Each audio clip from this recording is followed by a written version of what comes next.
Ni maneno ya Allah, ni sifa ya Allah, na wala sio kiumbe kama wanavyodai baadhi ya wapotofu. Hii ndo maana ya Qur'ani kilugha na sharia. Qur'ani, ndugu zangu, ndio muujiza uliodumu katika miujiza aliyopewa Bwana Mtume Muhammad sallallahu alayhi wasallam. Wa hakadha kullu mu'jizatin tadhhabu bidhahabi, kullu mu'jizatin tadhhabu bidhahabi an-nabiy. Na kwa taarifa yenu umma wa Kiislamu, manabii wote, mitume wote wamepewa miujiza mbalimbali, na cha kushangaza cha ajabu, kila nabii, kila mtume muujiza wake unakomea pale tu atakapoondoka duniani. Fa aina asa Musa, fimbo ya Musa, fimbo ya ajabu, mara akitupa chini bonga la joka, mara akichapa bahari, bahari inaachana. Muujiza wa kimataifa. Uko wapi sasa? Iko wapi fimbo ya Musa? Imeondoka baada ya Musa kuondoka. Muujizatu Isa, miujiza mbalimbali alizopewa Isa ziko wapi? Nabii Isa alayhi salam, miongoni mwa miujiza alizopewa, alikuwa na uwezo wa kuwaponya wenye mbalanga kwa idhni ya Allah. Alikuwa na uwezo wa kuwafufua wafu kwa idhni ya Allah. Alikuwa na uwezo wa kuwaponya vipofu kwa idhni ya Allah. Lakini miujiza ya Isa imeondoka mara baada ya Isa kunyanyuliwa na kupelekwa mbinguni. Njoo kwa Suleiman alayhi salam, muujiza wa kusakharishiwa upepo. Ulikuwa unakwenda kwa amri yake na maagizo yake. Majini alikuwa anawatuma na kuwatumikisha atakavyo yeye. Hayo pia yamekwisha ondoka na kutoweka baada ya Nabii Suleiman alayhi salam kuondoka. Qur'an itakuja kuondolewa, ndugu zangu, na Allah mwenyewe kiyama itakaposimama. Katika alama za mwisho za kiyama tunaambiwa, ukifungua mashaf utakuta ni kweupe kabisa. Allah ameondoa maneno yake ndani ya mishafu. Hakuna cha mzungukeni anayeweza kuichakachua Qur'ani duniani. Sauti nzuri nambari moja duniani ya Bwana Mtume Muhammad sallallahu alayhi wasallam. Moja ya masiku alipokuwa akisoma Qur'an mwenyewe kwa kinywa chake kitukufu kitakatifu, majini walisikia Qur'an, wametoka maeneo mbalimbali, wakaitana wenyewe bila ya mwaliko. Qul uhiya ilayya annahu istama'a nafarun min aljinni faqalu inna sami'na qur'anan ajaba yahdi ila ar-rushdi faamanna bihi wa lan nushrika bi rabbina ahada.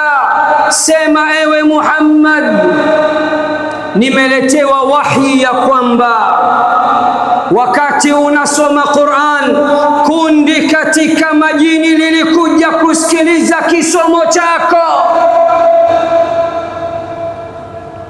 Wakati mtume anasoma tu, pale pale majini wakapiga saluti, na ukaidi wao na ubishi wao na uwepesi wa kukufuru kwao, wakasema inna sami'na qur'anan ajaba, hakika sisi leo tumesikia Qur'ani ya ajabu. yahdi ila ar-rushdi. Hakika na bila ya shaka Qur'ani tuliyoisikia inaongoza watu katika njia ya sawa sawa.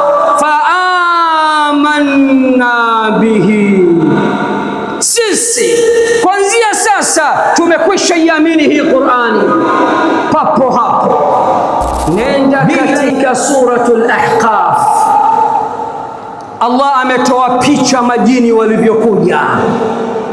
Majini wa mapangoni wametoka mapangoni, majini wa baharini wametoka baharini, majini wa misituni wakatoka misituni, wametoka maeneo mbalimbali. Wa idh sarafna ilayka nafaran min aljinni yastami'una alquran, kumbuka ewe Muhammad, tulipolileta kwako kundi la majini ili kusikia Qur'an. Falamma hadaruhu, walipokusanyika mamia na kwa maelfu, wananyamazishana wao kwa wao. Qalu ansitu, kila mmoja anamwambia mwenzake nyamaza, anamwambia mwenzake keep quiet, nyamazeni. Majini wameiheshimu Qur'an. Njoo kwa wanadamu wa zama hizi, Qur'ani ikisomwa wanashangilia Allah Allah, uwa piga huyo, utadhani tupo kwenye club, hatupo sehemu ya Qur'ani tukufu. Majini walipofika wananyamazishana, wanasema qalu ansitu, nyamazeni. Wakaisikiliza Qur'ani mwanzo mwisho, wakaizingatia. Falamma qudiya, mtume alipomaliza kusoma sasa kisomo chake akakimaliza, wallau ila qaumihim mundhirin, wakabadilika papo hapo, wakawa madai, wakawa walinganiaji, wamerudi kwa watu wao kuwaonya na kuwalingania. Nini mashahidi waliwaambia nini? Wa pili hii sasa imebakia kesho tu Jumamosi. Jumapili hii mabara yote ya ulimwengu yatakutana pale, washiriki 18 kutoka katika mabara yote ya ulimwengu. Tumekualikeni sana kupitia maeneo mbalimbali, na leo natumia tena sauti yangu ikiwa Ijumaa ya mwisho kukualikeni. Usinuie kukosa, usikusudie kukosa. Ukikusudia kukosa unaweza kupata dhambi kwa sababu umekusudia. Usiseme bwana siwezi, pressure, mambo mengi, Jumapili ndio siku yangu ya kulala. Lakini Simba na Yanga haulali. Ukiambiwa saa 8 usiku kafuate Kariakoo milioni 1 tu, utakwenda saa 7 kamili kabla ya saa 7, kwa sababu unaona pesa ni mpango na Qur'ani si mpango. Waislamu, mashindano safari yataanza mapema sana. Tunatarajia kuanza 12:15 na tumalize mapema insha Ar-Rahman alladhi allama al-Qur'an. Wageni kutoka nchi mbalimbali wamefika. Nyinyi mnaoishi Temeke, mnaotembea kwa miguu tu kutoka hapa mpaka uwanjani, uwanja uko nyuma, mnakosaje? Hayya 'alal falah.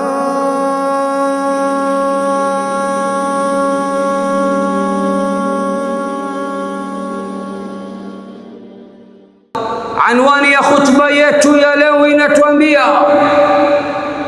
haya ndiyo miujiza ya Qur'ani tukufu, au haya ndiyo maajabu ya Qur'ani tukufu. Innal Qur'ana al-karima bahrun amiqun la sahila lah, hakika ya Qur'ani tukufu ni bahari pana yenye kina kirefu kisichokuwa na mwisho. Wa innani mahma hawaltu wa hawaltu falan astati'a an atajawaza bahra al-Qur'an Qur'anil Karim. Na mimi na udhaifu wangu, hata nijitahidi vipi ili nipate kuielezea Qur'ani tukufu, sina uwezo wa kupiga mbizi katika bahari kuu ya Qur'ani. Sina uwezo wa kuvuka bahari ya Qur'ani tukufu. Kwa uchache tu nikwambieni ya kuwa fama huwa alquranu lughatan wa istilaha, neno la alquran nini maana yake kilugha na kisheria? Alquranu lughatan alqiraa, Qurani ndugu zangu, neno la Quran katika lugha ina maana ya usomaji. Allah anasema katika suratu Dahri, la tuharrik bihi lisanaka litajala bih inna alayna jam'ahu wa qur'ana فإذا قرأناه فاتبع قرآنه أي اتبع قراءته. Hii ndio maana ya neno la Al-Qur'an. Kiswahili ni kisomo au usomaji. Amma istilahan, amma neno la Qur'an kisheria maana yake kitabullahi al-mu'jiz, kalamullahi al-mu'jiz al-muta'abbadu biqira'atihi alladhi laysa bimakhluq. Qur'ani, neno la Qur'ani maana yake kisheria maneno ya Allah yaliyojaa ndani yake miujiza mbalimbali, maneno ambayo kitendo cha kuyasoma tu ni ibada tosha. Na Qur'ani ni maneno ya Allah, ni sifa ya Allah, na wala sio kiumbe kama wanavyodai baadhi ya wapotofu. Hii ndo maana ya Qur'ani kilugha na sheria. Qur'ani tukufu ndugu zangu ina juzuu 30, aya sura 114, aya 6626 kama zilivyo ilishushwa ndani ya mwezi mtukufu wa Ramadhan, ndani ya usiku uliobarikiwa. Msahafu wote juzuu 30, sura 114, aya 6626 kutoka katika lauhul mahfudh kuja katika mbingu ya dunia, kisha ikawa inashuka kidogo kidogo kwa muda wa miaka 23 juu ya kifua kitukufu kitakatifu, kifua cha Bwana Mtume Muhammad sallallahu alayhi wasallam.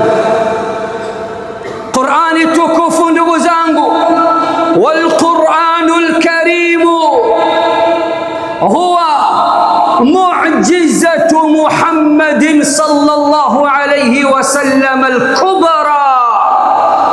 Na Qur'ani tukufu ndugu zangu ndio muujiza mkuu, muujiza kuu wa Bwana Mtume Muhammad sallallahu alayhi wasallam.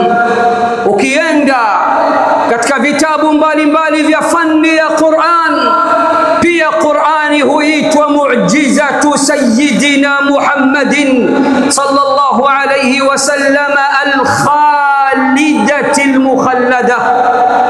Qur'ani ndugu zangu ndio muujiza uliodumu katika miujiza aliyopewa Bwana Mtume Muhammad sallallahu alayhi wasallam. Wa hakadha kullu mu'jizatin tadhhabu bidhahabi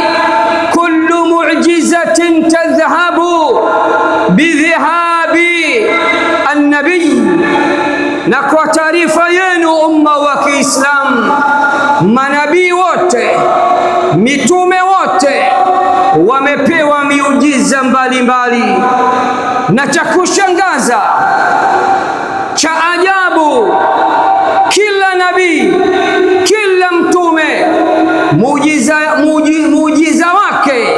muujiza wake unakomea pale tu atakapoondoka duniani. Fa aina asa Musa, fimbo ya Musa, fimbo ya ajabu, mara akitupa chini bonga la joka, mara akichapa bahari, bahari na achana. Muujiza wa kimataifa. Uko wapi sasa? Iko wapi fimbo ya Musa? Imeondoka baada ya Musa kuondoka. Muujizatu Isa, miujiza mbalimbali alizopewa Isa ziko wapi? Nabii Isa alayhi salam, miongoni mwa miujiza alizopewa, alikuwa na uwezo wa kuwaponya wenye mbalanga kwa idhni ya Allah. Alikuwa na uwezo wa kuwafufua wafu kwa idhni ya Allah. Alikuwa na uwezo wa kuwaponya vipofu kwa idhni ya Allah. Lakini miujiza ya Isa imeondoka mara baada ya Isa kunyanyuliwa na kupelekwa mbinguni. Njoo kwa Suleiman alayhi salam, muujiza wa kusakharishiwa upepo ulikuwa unakwenda kwa amri yake na maagizo yake. Majini alikuwa anawatuma na kuwatumikisha atakavyo yeye. Hayo pia yamekwisha ondoka na kutoweka baada ya Nabii Suleiman alayhi salam kuondoka.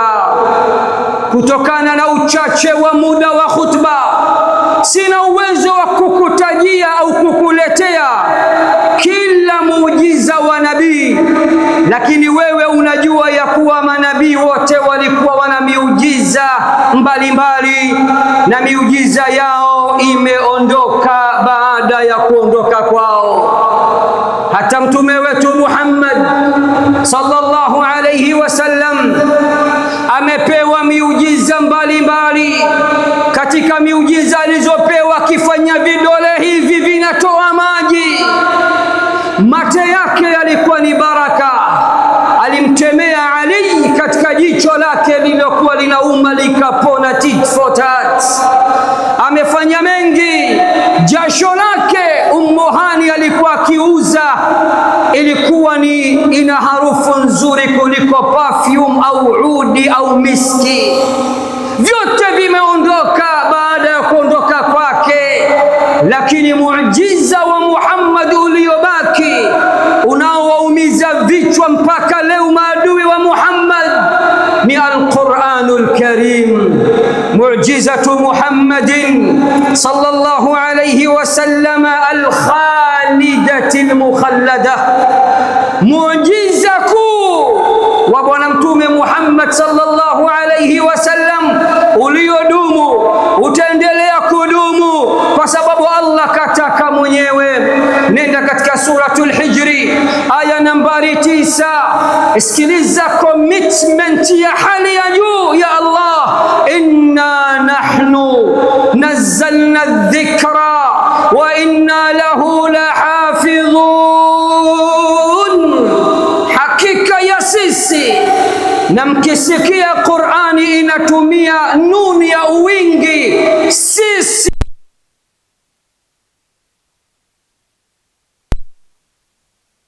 nuni ya utukufu, lugha ya ukubwa. Sisi wakati ni mmoja, ni lugha ya ukubwa tu. Hapana shaka ya kuwa Allah ni mmoja. Qul huwa Allahu ahad, sema ewe Muhammad, hakika ya Allah ni wa pekee. Allahu samad, Allahu samad. Allah ndiye anayekusudiwa katika kila jambo. Lam yalid, hajazaa, walam yulad, na hajazaliwa, walam yakul lahu kufuwan ahad, na hakuwa na wenye mfano wake au mwenye kufanana naye. Sasa Allah anasema inna nahnu nazzalna dhikra wa inna lahu lahafidhun, hakika ya sisi tumeiteremsha hii Qur'ani, ulinzi wake, hifadhi yake, kuilinda kwake kuko juu yangu, na ninajicommit ya kwamba nitailinda hii Qur'an. Wajua ya kuwa Qur'an mpaka sasa ina umri zaidi ya miaka 1500 na kuendelea. Pamoja na ujanja wao mzungukeni, kujifanya watu wa science, kujifanya watu wa jiografia, kujifanya wasomi, wabunifu, wagunduzi, wameipiga Qur'ani vita kweli kweli, lakini wamechemsha, kwa sababu wanashindana na nguvu ya Allah jalla fi'ala. Qur'an itakuja kuondolewa ndugu zangu na Allah mwenyewe kiyama itakaposimama. Katika alama za mwisho za kiyama tunaambiwa ukifungua mashaf utakuta ni kweupe kabisa, Allah ameondoa maneno yake ndani ya mishafu. Hakuna cha mzungukeni anayeweza kuichakachua Qur'ani hii. Ndugu zangu Waislamu, maajabu ya Qur'ani ni mengi mno, tosheka na aya 2 tu katika suala zima la maajabu ya Qur'an. Twende katika suratul Jinn. Sikiliza, majini ni viumbe wasioonekana, lakini majini ni wabishi zaidi kuliko binadamu, na ndio maana utaona Allah katika Al-A'raf anasema walaqad dhara'na li jahannama kathiran min al-jinni wal-ins, hakika tumeiumba Jahannam kwa ajili ya wengi katika majini na watu. Majini wengi wataingia motoni ukilinganisha na wanadamu. Ni makaidi na ni makaini na ni wabishi na ni wepesi wa kumkufuru Allah jalla fi'ala. Bwana Mtume Muhammad sallallahu alayhi wasallam, msomaji bora nambari 1 duniani, sauti nzuri nambari 1 duniani ya Bwana Mtume Muhammad sallallahu alayhi wasallam, moja ya masiku alipokuwa akisoma Qur'an mwenyewe kwa kinywa chake kitukufu kitakatifu, majini walisikia Qur'an, wametoka maeneo mbalimbali wakaitana wenyewe bila ya mwaliko. Qul uhiya ilayya annahu istama'a nafarun min al-jinni faqalu inna sami'na qur'anan ajaba yahdi ila ar-rushdi faamanna bihi wa lan nushrika bi rabbina ahada. Sema ewe Muhammad, nimeletewa wahi ya kwamba wakati unasoma Qur'an, kundi katika majini lilikuja kusikiliza kisomo chako. Wakati Mtume anasoma tu, pale majini wakapiga saluti, na ukaidi wao na ubishi wao na uwepesi wa kukufuru kwao, wakasema inna sami'na qur'anan ajaba, hakika sisi leo tumesikia Qur'ani ya ajabu, yahdi ila rushdi, hakika na bila ya shaka Qur'ani tuliyoisikia inaongoza watu katika njia ya sawa sawa. Faamanna bihi, sisi kuanzia sasa tumekwisha iamini hii Qur'ani papo hapo, bila ya hata kubembelezwa wala kupewa tafsiri. Kisha na wao wakala ahadi na agano mbele ya Allah, walan nushrika bi rabbina ahada, kamwe kuanzia leo sisi sisi na shirki, basi hatutomshirikisha Mola wetu mlezi na kitu chochote. Nenda katika suratul Ahqaf, Allah ametoa picha majini walivyokuja. Majini wa mapangoni wametoka mapangoni, majini wa baharini wametoka baharini, majini wa misituni wakatoka misituni, wametoka maeneo mbalimbali. Wa idh sarafna ilayka nafaran min aljinni yastami'una alquran, kumbuka ewe Muhammad, tulipolileta kwako kundi la majini ili kusikia Qur'an. Falamma hadaruhu, walipokusanyika mamia na kwa maelfu, wananyamazishana wao kwa wao. Qalu ansitu, kila mmoja anamwambia mwenzake nyamaza, anamwambia mwenzake keep quiet, nyamazeni. Majini wameiheshimu Qur'an. Njoo kwa wanadamu wa zama hizi, Qur'an ikisomwa wanashangilia Allah, Allah, uwa, piga huyo. Utadhani tupo kwenye club, hatupo sehemu ya Qur'ani tukufu. Majini walipofika wananyamazishana, wanasema qalu ansitu, nyamazeni. Wakaisikiliza Qur'ani mwanzo mwisho, wakaizingatia. Falamma qudiya, mtume alipomaliza kusoma sasa kisomo chake akakimaliza, wallau ila qaumihim mundhirin, wakabadilika papo hapo, wakawa madai, wakawa walinganiaji, wamerudi kwa watu wao kuwaonya na kuwalingania. Waliwaambia nini watu wao?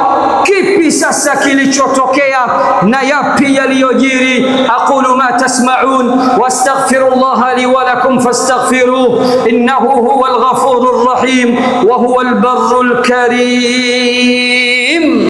Wa usalli wa usallimu salatan wa tasliman yaliqani bimaqami amiril anbiya'i wa imamil mursalin sayyidina wa nabiyyina Muhammadin wa ala alihi wa sahbihi ajma'in. Warhamillahu mashayikhana ووالدينا وأمواتنا وأموات المسلمين أجمعين آمين يا رب العالمين. Kipi sasa kilichotokea na yapi yaliyojiri? Majini baada ya kusikia Qur'an inasomwa na Bwana Mtume Muhammad sallallahu alayhi wasallam, ili hali yeye maskini wa Mungu alikuwa hajui kama kundi la majini limemzunguka linamsikiliza kisoma Qur'an. Waliporudi kwa watu wao walisema nini? Qalu ya qaumana, watu wetu, inna sami'na kitaban unzila min ba'di Musa musaddiqan lima bayna yadayhi yahdi ila alhaqqi wa ila tariqin mustaqim. Watu wetu, hakika ya sisi leo tumekisikia kitabu kimeshushwa baada ya Musa. Kitabu hichi kinaongoza katika haki. Katika suratul Jinni wamesema yahdi ila rushdi, inaongoza katika njia ya sawa sawa, njia sahihi. Katika suratul Ahqaf wamesema yahdi ila alhaqi, kitabu tulichokisikia leo kinaongoza watu viumbe katika haki, wa ila tariqin mustaqim, na kinaongoza katika njia iliyonyooka. Sikilizeni majini walivyobadilika wakawa madai, walinganiaji, watu wa Qur'an. Ya qaumana ajibu da'i Allah, watu wetu, ndugu zetu, jamaa zetu, itikieni wito wa Allah, pokeeni Qur'ani. Hii ndio Qur'an imepigiwa saluti na chaubishi majini. itakuwaje mimi na wewe sasa? Qur'ani tukufu ndugu zangu ina mambo mengi sana, na khutba yangu leo akipenda Rahman aliyeteremsha Qur'an nataka nimalize saa 7 na dakika 10. Qur'an ni kitabu ambacho Allah amewachallenge kwacho majini na binadamu, commitment ya hali ya juu. Katika suratul Isra Allah anasema nini? Qul, sema ewe Muhammad, la in ijtama'atil insu wal jinnu ala an ya'tu bimithli hadha alquran la ya'tuna bimithlihi walau kana ba'dhuhum li ba'dhin dhahira. Sema ewe Muhammad, majini na wanadamu, majini na wanadamu wakikutana wakakaa meza moja, agenda yao ni moja tu, waweze kutunga Qur'ani yao, waweze kutunga chenye mfano na Qur'ani hii. Hawatoweza hata wakisapotiana wao kwa wao live bila ya chenga. Challenge ya hali ya juu. Walikuja Wayahudi wakatengeneza kitabu chao feki wakakiita Al-Furqan, ina sura 77, wakataka kuitumbukiza kwa jamii ya Kiislamu. Wamechemka. Kwa taarifa yenu maadui wa Kiislamu, hakuna jambo linalowaumiza kichwa kama Qur'an, na wameshindwa mpaka leo. Na wana wa Dar es Salaam jiji la gharama wanasema washindwe na walegee, hawatoweza. Qur'ani ndugu zangu mambo yake ni makubwa sana. Qur'ani ni kitabu chenye kusomwa. Sijapatapo maisha yangu kuona kitabu ukikisoma herufi yake moja unapatiwa thawabu 10 kama Qur'an. Sikiliza Bwana Mtume Muhammad sallallahu alayhi wasallam anavyotuambia, man qaraa harfan min kitabillah falahu bihi hasana wal hasanatu bi'ashri amthaliha la aqulu alif lam mim harf walakin alifun harfun wa lamun harfun wa mimun harfun. Mwenye kusoma herufi moja katika kitabu cha Allah atalipwa jema moja, na jema moja ni sawa na thawabu 10. Kisha namna alivyokuwa ni fundi Mtume wetu Muhammad sallallahu alayhi wasallam akatuambia, sisemi alif lam mim ni herufi moja, lakini alifu ni herufi na lamu ni herufi na mimu ni herufi. Nini maana yake? Maana yake wewe mfuasi wa Muhammad, maana yake wewe mpenzi wa Qur'an, ukisema alif lam mim, thawabu 30 papo hapo. Nachelea kusema katika ibada zinazoongoza kuingiza thawabu haraka kama spidi ya sekunde ni Qur'ani tukufu. Suratu Fatir inatuambia biashara zisizojua khasara, biashara zisizodorora ni 3. Sikiliza, pokea material kutoka ndani ya Qur'ani tukufu. innal ladhina yatluna kitab Allah, hakika wale wanaosoma kitabu cha Allah, hakika wale wanaokisoma kitabu cha Allah. Mosi, kusoma Qur'an. Wa aqamu salah, pili, na wakasimamisha salah. 3, wa anfaqu mimma razaqnahum sirran wa alaniyah, na wakatoa katika vile tulivyowaruzuku kwa siri na kwa dhahiri. Mambo makubwa 3 Qur'ani na anasema ni biashara kuu tatu.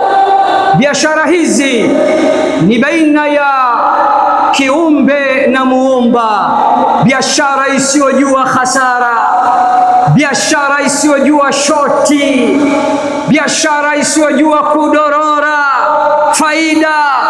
faida tupu duniani hadi akhera.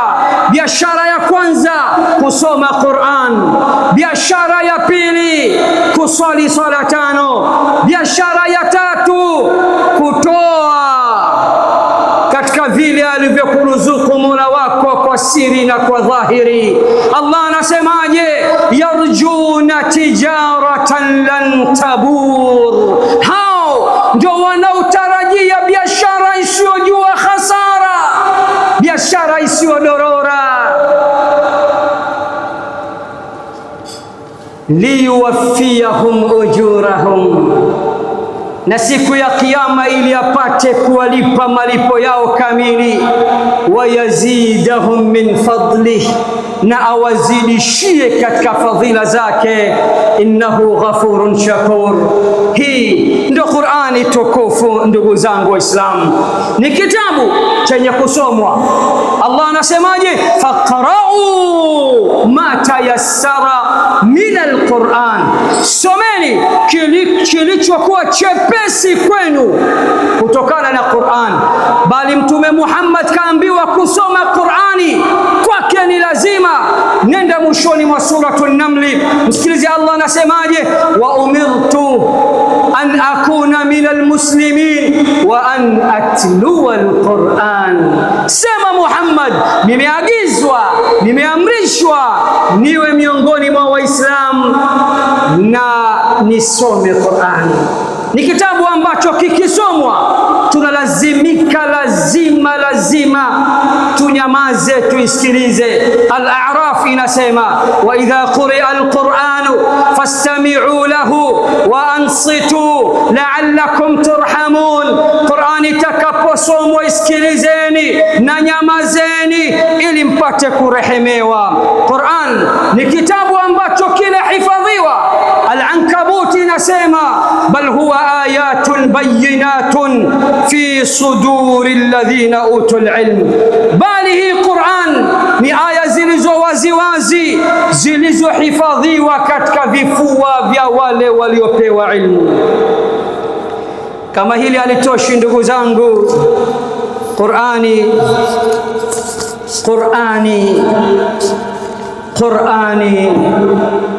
hapewi illa yule aliyechaguliwa na Allah. Subhanallah. Ukiona wewe ni mtu wa Qur'ani, unaipenda Qur'ani, unapenda kuisikiliza Qur'ani, ukiingia katika TikTok, wa ma adraka ma TikTok, ukiingia unatafuta Qur'an, wasomaji mbalimbali, na sio ukiona Qur'ani unatia hivi, unatafuta mambo yako yale, huna mpango na Qur'an. Wewe Allah hajakuchagua. Qur'an ikihusishwa na mtu, basi ule mtu ni mteule wa Allah. Shekhe, tupe ushahidi. Nenda katika suratu Fatir, thumma awrathna alkitaba alladhina istafayna min ibadina, kisha tukawarithisha kitabu wale tuliowachagua tukawateua katika waja wetu. Faminhum dhalimun li nafsihi, miongoni mwao wako waliodhulumu nafsi yao, miongoni mwao wako waliodhulumu nafsi zao juu ya Qur'an, hawaipi haki yake, hawana mpango nayo. Wa minhum muqtasid, na miongoni mwao wapo kati. Kuna kipindi wanakishika kitabu, kuna kipindi wanaghafilika. Kundi la tatu, wa minhum sabiqun bil khairati biidhnillah, na miongoni mwao ni wale wenye kushindania katika kheri, wako mstari wa mbele kupitia Qur'an kwa idhni ya Allah. Dhalika huwa alfadlul kabir, dhalika huwa alfadlu alazim, hiyo ndiyo fadhila iliyo nzito kabisa.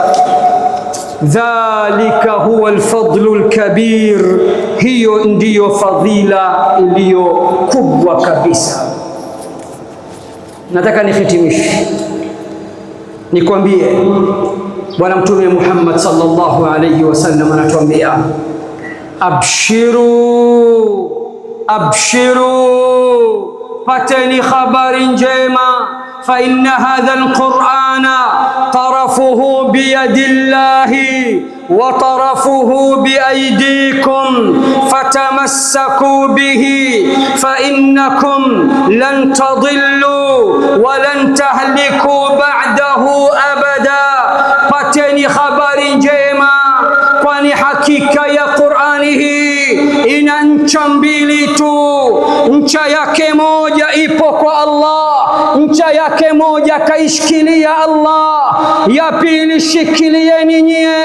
Hakika yenu mkishikilia upande wenu, mkashikilia ncha yenu, mtapata faida kuu mbili: hamtoangamia na hamtopotea milele na milele. Hii ndio Qur'an na habari zake ni nyingi. Hongera mwenye kuipenda Qur'an, hongera mwenye kuisoma Qur'an, hongera mwenye kuwasomesha watoto wako Qur'an, hongera mwenye kuihifadhi Qur'an, hongera mwenye kuwahifadhisha watoto wako Qur'an, hongera uliyeshikilia ncha ya upande wako. Fikiria, Allah kashikilia huku, wewe umeshikilia huku, hamtopotea baada yake na hamtoangamia milele na milele. Hotuba yangu nimemaliza. Watu wa Qur'ani, tuna jambo letu na nyinyi ni mashahidi. Jumapili hii sasa imebakia kesho tu Jumamosi. Jumapili hii mabara yote ya ulimwengu yatakutana pale, washiriki 18 kutoka katika mabara yote ya ulimwengu. Tumekualikeni sana kupitia maeneo mbalimbali, na leo natumia tena sauti yangu ikiwa Ijumaa ya mwisho kukualikeni. Usinuie kukosa, usikusudie kukosa. Ukikusudia kukosa unaweza kupata dhambi kwa sababu umekusudia. Usiseme bwana siwezi, presha, mambo mengi, Jumapili ndio siku yangu ya kulala. Lakini Simba na Yanga haulali. Ukiambiwa saa 8 usiku kafuate Kariakoo milioni 1 tu, utakwenda saa 7 kamili kabla ya saa 7, kwa sababu unaona pesa ni mpango na Qur'ani si mpango. Waislamu, mashindano safari yataanza mapema sana. Tunatarajia kuanza 12:15 na tumalize mapema insha Ar-Rahman alladhi allama al-Qur'an. Wageni kutoka nchi mbalimbali wamefika. Nyinyi mnaoishi Temeke, mnaotembea kwa miguu tu kutoka hapa mpaka uwanjani, uwanja uko nyuma, mnakosaje? Baada ya kusema hayo, namwomba Allah tujalie tuwe watu wa Qur'an kikweli kweli. Allahumma ij'alna min ahli al-Qur'ani haqqan, Allahumma ij'alna min ahli al-Qur'ani haqqan. Allahumma ya Rahmanu ya man 'allama al-Qur'an, 'allim awladana wa banatana al-Qur'an. Allahumma ya man hafidhta al-Qur'an, ihfadh wa hafidh awladana wa banatana القرآن. اللهم ردنا إلى القرآن ردا جميلا، اللهم ردنا إلى القرآن ردا جميلا. اللهم اجعلنا من أهلك ومن خاصتك يا أرحم الراحمين. اللهم اجعل القرآن العظيم أنيسا لنا في قبورنا. اللهم اجعل القرآن العظيم شفيعا لنا يوم القيامة. اللهم اجعل القرآن العظيم حجة لنا لا حجة حجة علينا برحمتك يا أرحم الراحمين.